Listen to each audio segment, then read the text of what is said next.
আসসালামু আলাইকুম viewers, welcome to my channel. আমি কাউসার নূপুর সব সময় ভিন্ন কিছু উপস্থাপন করার চেষ্টা করি আর সব সময় আপনাদের কাছে নতুন নতুন কিছু নিয়ে হাজির হই। আজকে আপনাদের মাঝে শেয়ার করব অসম্ভব মজাদার একটা মাংসের আইটেম।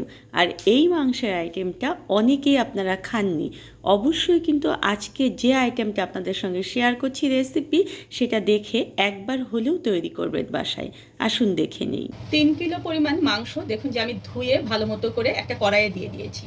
এখন এর মধ্যে আমি দিয়ে দেব 1 টেবিল চামচ পরিমাণ হলুদ গুঁড়ো, আর এখানে আমি দিয়ে দেব 2 টেবিল চামচ পরিমাণ লবণ।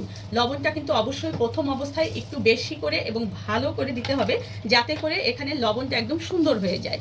এখন এখানে আমি দিয়ে দেব 1 কাপ পরিমাণ পানি দিয়ে চুলার গ্যাসটাকে ধরিয়ে দিয়ে এটাকে আমি সিদ্ধ হওয়ার জন্য অপেক্ষা করব। এখন একটা কথা বলে রাখি যে এই মাংসটা সিদ্ধ হবে কত পার্সেন্ট, এটা ঠিক 80% সিদ্ধ করতে হবে, মানে একেবারে পুরোপুরি আমরা এটাকে কিন্তু সিদ্ধ করবো না। নেড়ে চেড়ে এটাকে ঢেকে দিয়ে প্রথম যখন একটা বলক চলে আসবে তারপরে চুলার জালটাকে কমিয়ে দিতে হবে, দিয়ে আমাদেরকে মাংসটা সিদ্ধ হতে দিতে হবে। আর সিদ্ধ হওয়ার পরে দেখবেন যে মাংসে আর কোনো রকম পানি অবশিষ্ট থাকবে না। মাংসটা দেখুন যে আমার একদম সিদ্ধ হয়ে গিয়েছে, আর এখন দেখাচ্ছি যে মাংসটার মধ্যে দেখুন যে কোনো রকম পানি কিন্তু অবশিষ্ট নেই। এখন এই মাংসটাকে আমাদের একদম ঠান্ডা করে নিয়ে তারপরে ফিরে এসে কি করতে হবে সেটা আমি দেখাবো। মাংসগুলো ঠান্ডা করে দেখুন যে আমি ছোট ছোট পিস করে কেটে নিয়েছি, দেখেছেন? ঠিক এরকম ছোট ছোট পিস করে কেটে নিতে হবে। এই মাংসটা কিন্তু এরকম ছোট করেই কাটতে হবে। এখন এর মধ্যে আমি দিয়ে দেব 1/2 কাপ পরিমাণ সয়াবিন তেল। এর বদলে আপনারা কিন্তু এখানে সরিষার তেলটাও ব্যবহার করতে পারবেন, কোনো সমস্যা নেই। আর এখানে আমি দিয়ে দেবো লবণ। লবণটা আমি কিন্তু সিদ্ধর সময় একটু দিয়েছিলাম, এখন আমি আমার পরিমাণ মতো দিয়ে দিলাম। পরবর্তীতে লবণ চেখে কিন্তু আবার এখানে আপনারা অ্যাড করতে পারবেন। আর এখানে আমি দিয়ে দেব হলুদ গুঁড়ো। হলুদ গুঁড়ো সিদ্ধর সময় দিয়েছিলাম, আবার দিচ্ছি 1 টেবিল চামচের মতো। এবং এখানে আমি দিয়ে দেবো শুকনো মরিচের গুঁড়ো 1 টেবিল চামচ এবং 1/2 টেবিল চামচ, মানে 1.5 টেবিল চামচ পরিমাণ। আদা বাটা দিতে হবে এখানে আপনারা। আমি যেহেতু আজকে 3 কিলো নিয়েছি, আমি তাই এখানে 3 টেবিল চামচ পরিমাণ আদা বাটা দিয়ে দিলাম। আর রসুন বাটা এখানে আমি দিয়ে দেবো 3 টেবিল চামচ পরিমাণ। আমি কিন্তু 3 কিলোর পরিমাণ দেখাচ্ছি আপনাদেরকে। এখন চুলার জালটাকে ধরিয়ে দিয়ে আমরা আগে এটাকে মাঝারি আঁচে সমস্ত মশলাগুলো ভালো মতো মিলিয়ে 10 থেকে 12 মিনিট নেড়ে চেড়ে নেব। আর অবশ্যই এ সময় মনে রাখতে হবে যে নিচে যেন লেগে না যায়। ফিরে এলাম 10 মিনিট পরে। এখন দেখুন যে আমি কিছু গরম মশলা, ছোট এলাচ, লবঙ্গ, দারচিনি, আমি এগুলো সব 8টা 10টা করে পরিমাণে দিয়েছি। দিয়ে আমি এগুলোকে আধা থেতো করে নিয়েছি। এগুলো এখন এর মধ্যে দিয়ে দিচ্ছি, আর দেওয়ার পরে ভালো মতো নেড়ে চেড়ে এটাকে আমি আরও 10 থেকে 12 মিনিট ধরে ভাজবো। আর ভাজার নিয়মটা হচ্ছে আপনারা একটু নেড়ে চেড়ে দেবেন, দেওয়ার পরে আবার এটাকে ঢেকে দেবেন। কিছুক্ষণ পরে ঢাকনাটা তোলার পরে আবার কিছুক্ষণ নেড়ে দেবেন। এভাবে 10 থেকে 12 মিনিট আমরা এটাকে আরও ভাজবো। দেখুন আমি কিন্তু মোট 22 মিনিট ধরে এটাকে একদম সুন্দর মতো ভেজে নিয়েছি। দেখেছেন? এটা কিন্তু একদম তেল দেখুন যে ছেড়ে দিয়েছে, আর এত সুন্দরভাবে এটা কালার চলে এসেছে। এই অবস্থায় আমরা এটা ফ্রোজেন করব। এখন কিভাবে ফ্রোজেন করতে হবে সেটাও বলে দিচ্ছি। এই অবস্থায় চুলার জালটাকে বন্ধ করে দিয়ে আমরা এটাকে আগে ঠান্ডা করতে দেবো, তারপর ফ্রোজেন সিস্টেম দেখাবো এবং রান্না করার সিস্টেম দেখাবো। মাংসগুলো দেখুন যে আমার একদম ঠান্ডা হয়ে গিয়েছে, দেখছেন? এগুলো কিন্তু নিচে তেল যে বের হয়েছিল সেটা একদম জমা হয়ে গিয়েছে। ঠিক এই অবস্থায় পরিষ্কার পলি ব্যাগ যাদের ঘরে রয়েছে তারা পলি ব্যাগ নেবেন, কিংবা যদি জিপার ব্যাগে রাখতে চান বা এয়ারটাইট বক্সে রাখতে চান তাহলে অবশ্যই সব কিছুতেই আপনারা রাখতে পারবেন। তবে আমি সবসময় বক্সটা অ্যাভয়েড করি, কারণ বক্স ফ্রিজের অনেকটা জায়গা দখল করে। আপনার ঠিক কতজন মেম্বার, কতটুকু আপনার লাগবে সে অনুযায়ী আপনি এরকম করে পলি ব্যাগের মধ্যে রেখে এটাকে ভালো মতো মুড়িয়ে দেবেন। আর এরকম করে আপনি যতটুকু রাখতে চান ততটুকু পলি ব্যাগের মধ্যে এভাবে ভরে ভরে এটাকে ডিপ ফ্রিজে রেখে দেবেন। আর এটা কিভাবে রান্না করতে হবে সেটা আমি আপনাদেরকে এই পরবর্তীতে দেখিয়ে দিচ্ছি। দেখুন আমি ঠিক এই পরিমাণ করে রেখে দিলাম আমার ফ্যামিলি মেম্বার অনুযায়ী।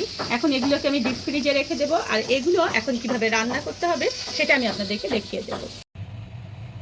চুলায় কড়াই গরমে উঠিয়ে দিয়ে সেখানে আমি 3 থেকে 4 টেবিল চামচের মতো সরিষার তেল দিয়ে দিলাম। আমি কিন্তু আজকে একদম অথেন্টিকভাবে কীভাবে রান্না করতে হবে সেটা দেখাবো, আর সেই কারণে এখানে সরিষার তেল ব্যবহার করছি। আপনারা কেউ যদি চান যে সয়াবিন তেল ব্যবহার করবেন তবে সেটাও করতে পারবেন। এখন আপনারা খেয়াল করেছেন যে পুরো মাংসটায় কিন্তু আমি একদমই পেঁয়াজের কোনো ব্যবহার করি নাই, কারণ যখন আমরা ফ্রোজেন করে রাখি কোনো কিছু সেখানে পেঁয়াজ না দেওয়ার চেষ্টা করবেন। আর নানি দাদিরা কিন্তু সব সময় এই যে আমি ফ্রোজেন করে রেখে দিলাম তারা কিন্তু ওটা করতো না। তারা কিন্তু ওই মাংসটাকে এরকম কড়াইয়ের মধ্যেই রেখে দিত বা যে কোনো একটা ছড়ানো পাত্রে ঢেলে রাখতো। আর প্রতিদিন তারা কি করতো, একবার করে ওই মাংসটাকে গরম করতো, সেই মাংসটার টেস্ট কিন্তু অন্যরকম মজাদার। আর এখন আমরা কাজটাকে অনেক ভয় পাই, কাজ থেকে অনেকটা এড়িয়ে চলতে চাই, সেই কারণে কিন্তু আমরা ফ্রিজে রেখে দিই। এখন এই যে পেঁয়াজটা আছে, এই পেঁয়াজটাকে আমি হালকা বাদামি বর্ণ করব। তার আগে এর মধ্যে আমি একটু দেখুন যে কাঁচামরিচের ফালি দিয়ে দিচ্ছি। পেঁয়াজটা যখন দেখবেন যে এরকম সুন্দর আধা ভাজা হয়ে গিয়েছে, তখন এর মধ্যে আমাদের দিয়ে দিতে হবে, আমি এখানে আমার মাংস অনুযায়ী দেখুন যে একটু আদা বাটা এবং একটু রসুন বাটা দিয়ে দিচ্ছি। দিয়ে এই আদা রসুন বাটাটাকে একটু তেলের মধ্যে 1 মিনিট ধরে ভেজে নেব।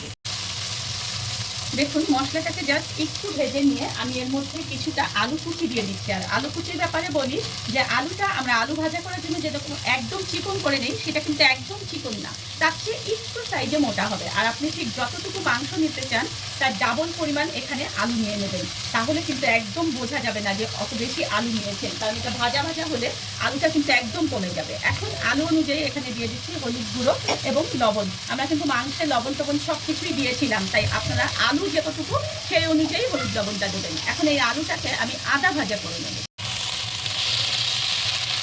আলুগুলো যখন দেখবেন যে আমার একদম আধা ভাজা হয়ে যাবে, তখন এর মধ্যে আমি কিছুটা রসুন দিয়ে দিচ্ছি। আর এই রসুনগুলো কিন্তু আমি ফ্রোজেন রসুন দিচ্ছি।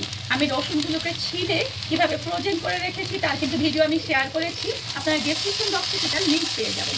রসুন কিন্তু কোনো পরিমাণ নেই, আপনি আপনার ইচ্ছে মতো রসুন এখানে দিতে পারবেন। আর যে মাংসগুলো রেখেছিলাম, এখন সেই মাংসগুলো আমি এর মধ্যে দিয়ে দিচ্ছি। দিয়ে এখন ভালো মতো এটাকে একদম আমি ভাজবো, চুলা মাঝারি রেখে আমি এটাকে ভাজবো। নেড়ে চেড়ে দেখুন যে আমি সুন্দর মতো ভেজে নিয়েছি। এখন শেষে এসে আমি 1/2 চা চামচ পরিমাণ গরম মশলার গুঁড়ো দিয়ে দিচ্ছি। আমি এখানে ভাজা জিরের গুঁড়ো দিয়ে দিচ্ছি 1/2 চা চামচ পরিমাণ, এবং ভাজা ধনিয়ার গুঁড়ো দিয়ে দিচ্ছি 1/2 চা চামচ পরিমাণ। এখন এটাকে ভালো মতো নেড়ে চেড়ে নিলেই কিন্তু আমার রান্না শেষ। এই তরকারিটা দিয়ে রুটি, পরোটা, সাদা ভাত, খিচুড়ি যা খাবেন সেটাই কিন্তু অনেক অনেক মজা লাগবে। আর দেখেছেন কত সুন্দর একটা সম্পূর্ণ ভিন্নধর্মী রেসিপি, প্রায় হারিয়ে যেতেই ধরেছে আমাদের দেশ থেকে এই রান্নাটা। ধন্যবাদ সবাইকে আমার সঙ্গে থাকার জন্য। আর আমার পরবর্তীতে ভিডিওতে আমি এটা দিয়ে আরও একটা নতুন রান্না আপনাদেরকে করে দেখাবো। আর অবশ্যই কিন্তু আমার সঙ্গে থাকবেন, চ্যানেলটা সাবস্ক্রাইব করে সবার আগে আমার চ্যানেলের ভিডিওগুলো পেতে চাইলে আমার চ্যানেলের পাশে যে বেল আইকনটা রয়েছে সেটা কিন্তু অবশ্যই বাজিয়ে দেবেন।